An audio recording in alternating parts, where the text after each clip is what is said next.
मनुष्य जैसे जैसे अपनी तकनीकी क्षमताओं को बढ़ाता जा रहा है, वैसे वैसे वह अपनी आवश्यकताओं की पूर्ति करने के लिए एक ग्रह से दूसरे ग्रह का सफर कर रहा है। अपनी इसी यात्रा में वो इस बात की संभावनाओं को भी तलाश रहा है कि यदि किसी दिन मनुष्य को पृथ्वी को छोड़ना पड़ा तो इस सौर मंडल में उसके लिए और कौन सी जगह हो सकती है जहां वह अपनी बस्ती बसा सकता है। अभी तक हमने यही सुना होगा कि साइंटिस्ट कॉलोनाइजेशन के लिए मंगल ग्रह पर तेजी से प्रयास कर रहे हैं, लेकिन आपको ये जानकर और भी ज्यादा हैरानी होगी कि साइंटिस्ट के पास सूरज के सबसे पास वाले प्लैनेट यानी मरकरी पर भी कॉलोनाइजेशन की प्रोसेस शुरू करने का एक प्लान तैयार है। आज के इस वीडियो में हम इस सवाल का जवाब जानने की कोशिश करेंगे कि साइंटिस्ट के पास मरकरी की सतह पर मानव को बसाने के लिए कौन सा प्लान तैयार है। हमारे सौरमंडल में सूरज के चारों तरफ चक्कर लगाते 8 ग्रह मौजूद हैं। इनमें से सबसे पहला ग्रह मरकरी है, जिसे बुध ग्रह भी कहा जाता है। यह सूरज के सबसे पास वाला ग्रह है और यह सूरज के इतना पास है कि इसकी सतह पर कोई भी जिंदा नहीं बच सकता, क्योंकि मरकरी पर सूरज के सामने वाली साइड का तापमान 427 डिग्री सेल्सियस रहता है। हम जानते हैं कि जब पानी 100 डिग्री सेल्सियस के टेम्परेचर पर पहुंचता है तो यह उबलने लगता है। अब आप इस बात का अच्छे से अंदाजा लगा सकते हैं कि सूरज के सामने वाली जगह कितनी भयंकर आग होगी। ऐसे ही मरकरी पर सूरज के दूसरी तरफ का हिस्सा यानी मरकरी की डार्क साइड का तापमान माइनस में 193 डिग्री सेल्सियस होता है और यह इतना ज्यादा कम तापमान है कि यह किसी भी इंसान के मांस को पलक झपकते ही फ्लैश फ्रीज कर सकता है। अब इस तरह से तो कोई भी इंसान मरकरी पर जिंदा नहीं रह सकता, तो फिर किस तरह से मरकरी पर कॉलोनी बसाई जा सकती है। मरकरी हमारे सौरमंडल का सबसे छोटा ग्रह है और यह सूर्य के सबसे पास भी है।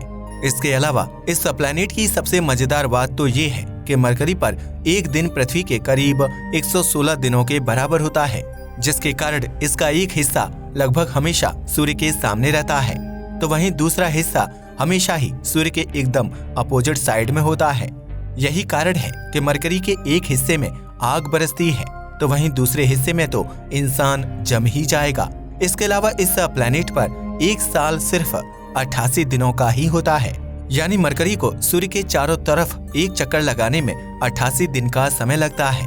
इस तरह से मरकरी प्लैनेट के आकाश में सूर्य को अपनी जगह पर फिर से वापस आने में 176 दिनों का समय लगता है। इस फैक्ट का फायदा उठाकर बुध पर कॉलोनी बसाई जा सकती है।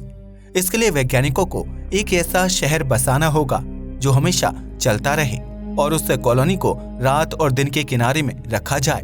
यह कॉलोनी लगातार आगे की तरफ चलती रहनी चाहिए, क्योंकि इस तरह से ना तो सूरज की तेज गर्मी से जलने का डर रहेगा और ना ही बहुत तेज ठंड में किसी के जमने का डर रहेगा। हमारी पृथ्वी अपने एक्सिस पर 23.5 डिग्री झुकी हुई है और इस कारण से यहाँ पर मौसम भी लगातार बदलते रहते हैं। पृथ्वी के अपने एक्सिस पर झुके होने के कारण इसके साउथ पोल और नॉर्थ पोल पर भी गर्मियों का मौसम होता है, जिसके चलते यहाँ पर गर्मियों में तापमान सर्दियों के मुकाबले ज्यादा होता है। लेकिन मरकरी अपने एक्सिस पर लगभग बिल्कुल भी नहीं झुका हुआ है, क्योंकि मरकरी प्लैनेट अपने एक्सिस पर सिर्फ 0.0034 डिग्री ही झुका हुआ है, जिसके कारण सूरज की रोशनी इसके नॉर्थ पोल और साउथ पोल पर कभी पहुंच ही नहीं पाती है। सूरज की रोशनी के नहीं पहुंच पाने के कारण यहाँ का टेम्परेचर बहुत ही कम होता है और यह इतना कम होता है कि पानी को बर्फ के रूप में जमा सकता है। इसलिए यह माना जा सकता है कि मरकरी के दोनों ही पोल पर पानी हो सकता है। नासा ने मरकरी प्लैनेट के बारे में और ज्यादा जानकारी जुटाने के लिए एक प्रोब लॉन्च किया, जिसका नाम मैसेंजर था। इस प्रोब ने साल 2012 में नॉर्थ पोल से रिलेटेड इंफॉर्मेशन भेजी। जब साइंटिस्ट ने मैसेंजर द्वारा भेजी रिपोर्ट को एनालाइज किया तो उन्हें पता चला कि मरकरी का नॉर्थ पोल क्रेटर से भरा हुआ है और इन क्रेटर्स में पानी बर्फ के रूप में जमा है। इसके अलावा वैज्ञानिकों को मरकरी के नॉर्थ पोल के इन क्रेटर्स में ऑर्गेनिक मॉलिक्यूल्स के भी एविडेंस मिले हैं, जिसका मतलब है कि मरकरी पर जीवन की शुरुआत की जा सकती है। तो वहीं वैज्ञानिकों का ये भी मानना है कि जिस तरह से मरकरी के नॉर्थ पोल पर पानी बर्फ के रूप में मौजूद है, उसी तरह से इसके साउथ पोल पर भी पानी का एक बड़ा भंडार मौजूद होगा। वैज्ञानिकों का मानना है कि नॉर्थ पोल और साउथ पोल पर 100 बिलियन से लेकर करीब 1 ट्रिलियन तक बर्फ के रूप में पानी की मौजूदगी हो सकती है और बर्फ की ये परत कहीं कहीं 20 मीटर तक भी मोटी हो सकती है, जिसका सीधा सा मतलब है कि मरकरी पर रहने वाली मानव सभ्यता को पानी की कमी का सामना तो नहीं करना पड़ेगा। मरकरी पर पृथ्वी की तरह अपना खुद का एनवायरनमेंट भी क्रिएट किया जा सकता है।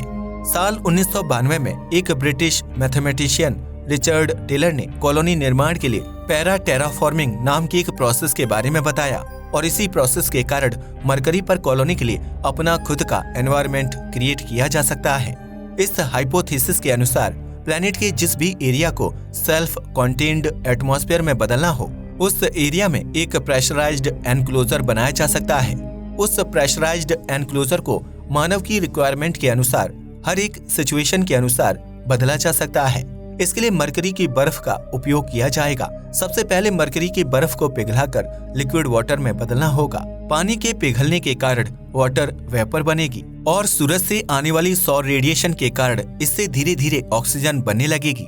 इस तरह से लगातार पानी वेपोराइज होगा और जिसके चलते बादल बनने लगेंगे। बादल बारिश के रूप में बरसेंगे। इस तरह से यह प्रोसेस जब लगातार चलने लगेगी तो उस प्रेशराइज्ड एनक्लोजर में वाटर साइकिल शुरू हो जाएगा। इसी कारण सोलर रेडिएशन की हेल्प से ऑक्सीजन साइकिल भी शुरू हो जाएगा। इस तरह से प्रेशराइज्ड एनक्लोजर में जीवन को जन्म देने वाले अनेक साइकिल शुरू हो जाएंगे और इस तरह से प्रेशराइज्ड एनक्लोजर के निर्माण के साथ मानव बस्तियां बड़ी ही आसानी से बसाई जा सकती हैं। इस प्रोसेस के अलावा एक दूसरे तरीके से मरकरी पर कॉलोनाइजेशन की प्रोसेस शुरू की जा सकती है। नासा कई वर्षों से चंद्रमा पर वोल्केनो से बनी मैग्मा ट्यूब में मानव बस्तियां बसाने की प्रोसेस पर काम कर रहा है। ये मैग्मा ट्यूब जमीन के नीचे पाई जाती हैं और साल 2008 से 2012 के बीच नासा को मिले डेटा के अनुसार मरकरी की सतह के नीचे भी मैग्मा ट्यूब मौजूद हो सकती हैं और इन्हीं ट्यूब में मानव बस्तियां बड़ी ही आसानी से बसाई जा सकती हैं। मरकरी की सतह के नीचे पाई जाने वाली इन स्टेबल मैग्मा ट्यूब्स में बसाई जाने वाली मानव बस्तियों को कॉस्मिक रेज, सोलर रेडिएशन और मरकरी के जबरदस्त टेम्परेचर से बड़ी ही आसानी से बचाया जा सकता है। इन स्टेबल मैग्मा ट्यूब्स के अंदर सांस लेने के लिए एक एनवायरनमेंट का निर्माण भी किया जा सकता है, क्योंकि जीवन की सुरक्षा के लिए ये ट्यूब्स पर्याप्त गर्म हो सकती हैं। अपनी अब तक की इस वीडियो में हमने मरकरी पर किस तरह से मानव बस्तियों को बसाया जा सकता है इसके बारे में जान लिया है, लेकिन इसी के साथ एक सबसे बड़ा सवाल भी उठता है कि जब इतनी फेवरेबल कंडीशन मरकरी पर मौजूद है तो आज तक वैज्ञानिक मरकरी पर बस्तियां बसाने की प्रोसेस शुरू क्यों नहीं कर पाए। दोस्तों, मरकरी पर मानव बस्तियां बसाने की बात जितनी सुनने में आसान लगती है, दरअसल ये उतना आसान है नहीं, क्योंकि मरकरी की सतह पर किसी भी कॉलोनी को बनाने का खर्च बहुत ही ज्यादा होगा, क्योंकि वहां पर बस्तियों के निर्माण के काम आने वाली सामग्री को पृथ्वी से लेकर जाना होगा, जो कि बहुत ही ज्यादा महंगा साबित होने वाला है। यदि हम एक बार ये भी मान लें कि वैज्ञानिक वहां पर जरूरी सामान पहुंचा भी देंगे, लेकिन वहां के जबरदस्त तापमान से बचकर काम करना मुश्किल ही नहीं, पूरी तरह से असंभव है, क्योंकि तेज तापमान जलाकर राख कर देगा तो वहीं बहुत कम तापमान मांसपेशियों को भी जमा देगा।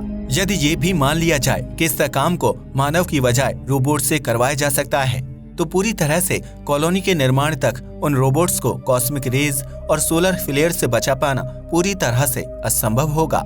इसके अलावा हमारे सामने एक समस्या और मौजूद है।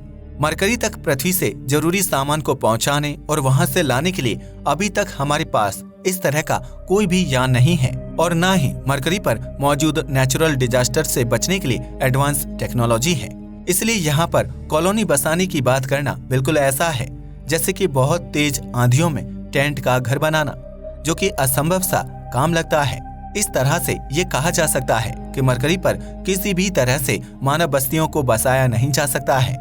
लेकिन यदि भविष्य में वैज्ञानिक टेक्नोलॉजी पर काम करते हुए इतने एडवांस हो जाते हैं कि वे मरकरी की सरफेस तक का सफर बड़ी ही आसानी से कर सकते हैं, तो मरकरी हमारे लिए सबसे वैल्यूएबल प्लैनेट साबित हो सकता है, क्योंकि यहाँ पर मिनरल्स माइनिंग की असीम संभावनाएं मौजूद हैं।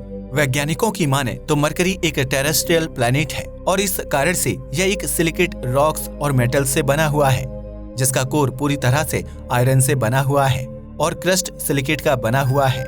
हमारी पृथ्वी 40% मेटल से बनी हुई है, जबकि मरकरी 70% मेटल का बना हुआ है। इसमें भी लगभग 42% आयरन और निकल इसके कोर में मौजूद है, जबकि पृथ्वी का कोर इसके मुकाबले सिर्फ 17% ही है। इसलिए यदि मरकरी को मानव बस्तियों को बसाने की बजाय माइनिंग के काम में लिया जाए तो यह मानव की आवश्यकताओं की पूर्ति हजारों वर्षों तक कर सकता है। यहाँ से माइनिंग करना चंद्रमा के मुकाबले काफी कम खर्चीला साबित हो सकता है, क्योंकि मरकरी की ग्रेविटेशनल फोर्स पृथ्वी के मुकाबले सिर्फ 38% ही है और इस कारण से यहाँ से किसी भी स्पेसक्राफ्ट को लॉन्च होने में बहुत ही कम एनर्जी खर्च करनी पड़ेगी, जिस कारण से यहाँ से माइनिंग किए गए मटेरियल को पृथ्वी तक लेकर आना काफी सस्ता हो सकता है। मरकरी से माइनिंग करना सस्ता इसलिए भी साबित हो सकता है क्योंकि पृथ्वी की किसी भी मिनरल्स रिच ऑब्जेक्ट से इसकी दूरी काफी कम है। मरकरी की पृथ्वी से दूरी 222 मिलियन किलोमीटर है, तो वहीं पृथ्वी से एस्टेरॉयड बेल्ट की दूरी करीब 478 मिलियन किलोमीटर है।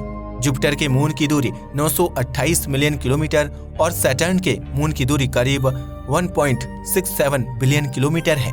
इसके अलावा तीसरा कारण हर 4 महीने में मरकरी का पृथ्वी के सबसे करीबी पॉइंट के पास गुजरना भी है। मरकरी हर 116 दिन में पृथ्वी के सबसे पास वाले पॉइंट पर होता है, जिसके कारण हर 4 महीने में मरकरी के लिए स्पेसशिप लॉन्च किए जा सकते हैं, जबकि वीनस और मार्स के लिए ये समय सालों में पहुंच जाता है। इस तरह से मरकरी प्लेनेट को मानव बस्तियों को बसाने की बजाय माइनिंग के लिए जरूर काम में लिया जा सकता है, लेकिन इसके लिए भी बहुत ही एडवांस टेक्नोलॉजी की आवश्यकता होगी, जो कि अभी तक इम्पॉसिबल ही नजर आती है। दोस्तों, आपको क्या लगता है कि क्या इंसान कभी मरकरी प्लेनेट पर बस्तियां बसा सकता है या फिर क्या उसे माइनिंग के काम के लिए इस्तेमाल कर सकता है? अपना जवाब कमेंट सेक्शन में जरूर बताएं। आज के लिए बस इतना ही। वीडियो पसंद आया तो इसे लाइक और शेयर करें। जय हिंद दोस्तों।